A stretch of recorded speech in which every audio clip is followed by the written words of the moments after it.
ದೆಹಲಿಯಲ್ಲಿಂದು ನಡೆದ ರಾಷ್ಟ್ರೀಯ ಕೆಡೆಟ್ ಕಾರ್ಪ್ಸ್ನ ಗಣರಾಜ್ಯೋತ್ಸವ ಶಿಬಿರ 2026ಕ್ಕೆ ಉಪರಾಷ್ಟ್ರಪತಿ ಸಿಪಿ ರಾಧಾಕೃಷ್ಣನ್ ಚಾಲನೆ ನೀಡಿದರು.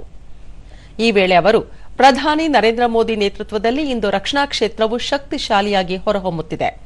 2047ರ ವಿಕಸಿತ ಭಾರತದ ಪರಿಕಲ್ಪನೆ ಸಾಕಾರಕ್ಕೆ ಭಾರತೀಯ ಸೇನೆಯು ಅಪಾರ ಕೊಡುಗೆ ನೀಡುತ್ತಿದೆ ಎಂದರು.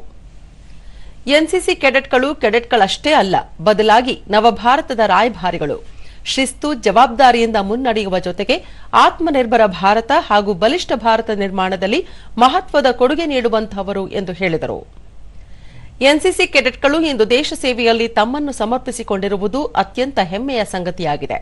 ವಿವಿಧ ಕಾರ್ಯಾಚರಣೆಗಳಲ್ಲಿ ಇವರು ತೋರಿದ ಸಾಧನೆ ಅಪಾರ ಎಂದು ಉಪರಾಷ್ಟ್ರಪತಿ ಹೇಳಿದರು.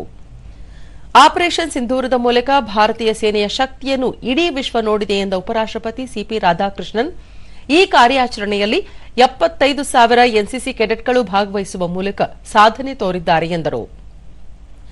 ಎನ್ಸಿಸಿ ಕೆಡೆಟ್ಗಳ ಸಂಖ್ಯೆ 17 ಲಕ್ಷದಿಂದ 20 ಲಕ್ಷಕ್ಕೆ ಏರಿದೆ.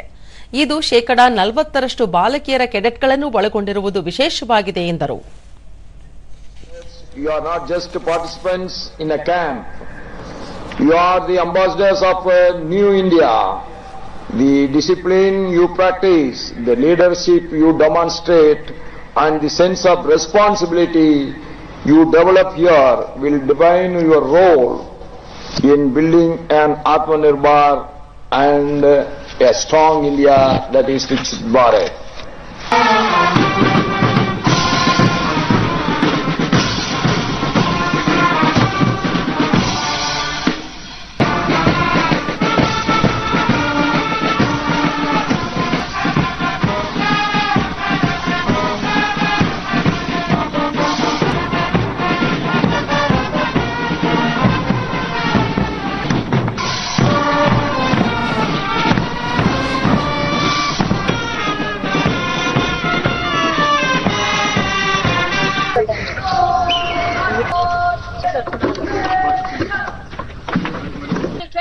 Bihar School of Yoga, Munger.